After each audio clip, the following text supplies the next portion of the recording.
بسم اللہ الرحمن الرحیم۔ وہ ایک غلام تھا، ایک بادشاہ کا غلام تھا، عام انسان کا غلام نہیں تھا۔ بادشاہ کو جب اس کے بھاگنے کا علم ہوا تو اسے غلام پر بہت غصہ آیا۔ اس نے غلام کی تلاش میں ہر طرف اپنے ملازموں کو دوڑا دیا۔ سپاہیوں کو کہا کہ غلام بڑا ہی چالاک تھا، اس کو دھیان سے پکڑ کر لے کے آنا۔ وہ جانتا تھا کہ بادشاہ کے جتنے بھی سپاہی اس کے پیچھے جائیں گے اور اگر وہ ان کے ہتھے چڑھ گیا تو پھر اس کی خیر نہیں۔ ہر سپاہی اس غلام کی تلاش کرتے کرتے تھک گئے تھے مگر وہ غلام ملنے کا نام نہیں لیتا تھا۔ آخر کار تھک ہار کر وہ ناکام لوٹ آئے۔ غلام کے نہ ملنے سے بادشاہ کا غصہ بہت بڑھ گیا۔ اس زمانے کا یہ عام قانون تھا کہ اگر آقا کے گھر سے غلام بھاگ جاتا تو اسے بڑا سنگین جرم مانا جاتا تھا۔ اگر غلام مل جاتا تو اسے موت کی سزا ملتی، اور وہ غلام جانتا تھا کہ اگر وہ بادشاہ کے شکنجے میں پھنس گیا تو پھر موت سے کوئی اس بچا نہیں سکتا۔ اس لیے وہ بھاگتا رہا اور کہیں دور نکل گیا، اتنا دور کہ بادشاہ کے تمام ملازمین اس تک پہنچ نہ سکے۔ وہ غلام بادشاہ کے خوف سے چھپتا چھپاتا کہیں دور سے ایک جگہ روپوش ہو گیا تو کبھی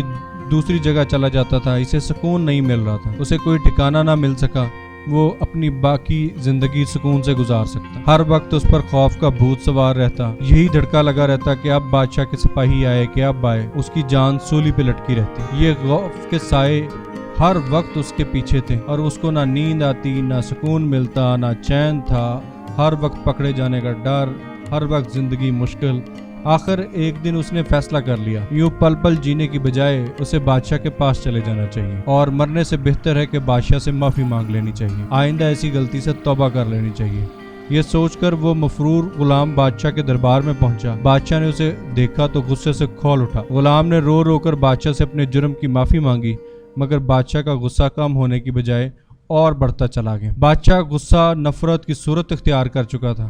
بادشاہ نے اسے معاف نہیں کیا اور اس کے قتل کا حکم دے دیا۔ یہ سن کر غلام خوف سے لرز اٹھا مگر بادشاہ اس پر پھر بھی ترس نہیں کھا رہا۔ قتل کا حکم سنتے ہی جلاد نے غلام کو گردن سے پکڑا اور اسے گھسیٹتا ہوا مقتل کی طرف لے گیا۔ خوف کے مارے غلام چپ ہو گیا، خاموشی چھا گئی اس کی طبیعت پہ اور جسم کانپنے لگ پڑا۔ موت کو آنکھیں دکھا رہا تھا جو اب وہ موت اس کے سامنے آ گئی۔ بچنے کی کوئی صورت نہیں تھی۔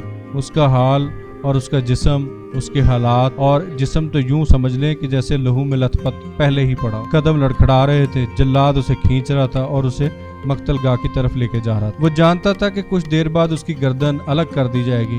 اب دنیا کی کوئی طاقت اسے موت کے منہ سے نہیں بچا سکتی۔ غلطی تو وہ کر چکا تھا مگر اس غلطی کی اتنی بڑی سزا تو نہیں ہونی چاہیے۔ جب ہر طرف سے مایوس ہو گیا تو اللہ کی طرف دھیان کیا اور رو رو کر دعائیں مانگنے لگا۔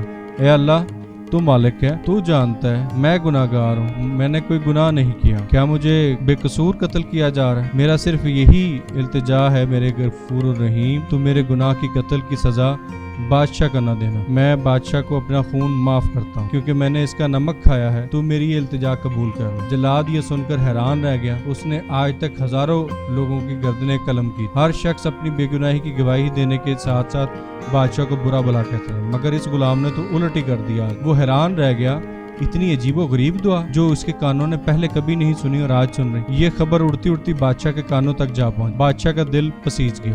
اس نے فوراً غلام کو رہا کرنے کا حکم دیا، پھر اسے بھاری رقم دی اور اپنے دربار میں دوبارہ شامل کر لیا۔ اس لیے خواتین و حضرات، اس کہانی سے یہ پتہ لگتا ہے کہ ہم جس بھی تکلیف میں ہوں، یہاں جان کنی کے قریب بھی ہوں، ایک رب تعالیٰ کی ذات ہے جو ہمیں تمام انسانوں کو پلٹ کے واپس لا سکتی۔ حضرت موسیٰ علیہ السلام کے دور کی ایک حکایت ہے، یہ تو علماء کرام بہتر جانتے ہیں کہ یہ حدیث ہے کہ لازماً حکایت ہے کہ حضرت موسیٰ علیہ السلام نے اپنے درزی دوست سے سوئی مانگی تو وہ اس نے نہیں دی۔ اللہ نے جا کے دوبارہ کہا کہ اب مانگو تو اب وہ دے گا۔ جب وہ دوبارہ گیا تو اس نے دے دی۔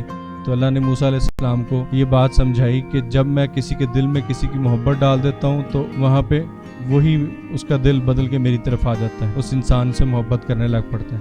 اور اگر میں نفرت ڈال دوں تو کوئی انسان جتنا مرضی اس کے لیے خرچ کر لے، وقت دے لے، پیار کرے، لاڈ کرے، اس کے لیے نفرت میں بدل جائے گا۔ اس لیے خواتین و حضرات، یہ کہانی ہمیں سبب بتاتی ہے کہ اللہ تعالیٰ کی ذات جس بھی حالت میں ہو کچھ بھی کر سکتی ہے۔ سیلابوں میں دریاؤں کے بیچ میں سے نکال سکتی ہے، خشکی میں سیلاب لا سکتی ہے، بھوکے کو پیٹ بھر کے کھانے کے لیے دے سکتی ہے، بے لباس کو لباس دے سکتی ہے۔ بس جس بھی صورتحال میں ہو، ایک مانگنے والی ذات، ایک مدد کرنے والی ذات، ایک ساتھ دینے والی ذات، کوئی بھی انسانی کیفیت ہو، ان کو ہمارے مخالف کھڑا کرنے والی ذات ہمارا ساتھ دینے والی ذات، اگر وہ سارے مخالفین کو ہمارے حق میں لے کے آنا ہے، وہ صرف ایک اللہ تعالیٰ کی ذات ہے۔ اللہ تعالیٰ سے دعا ہے اللہ تعالیٰ میرا اور آپ کا حامی و ناصر ہو، آمین۔ اللہ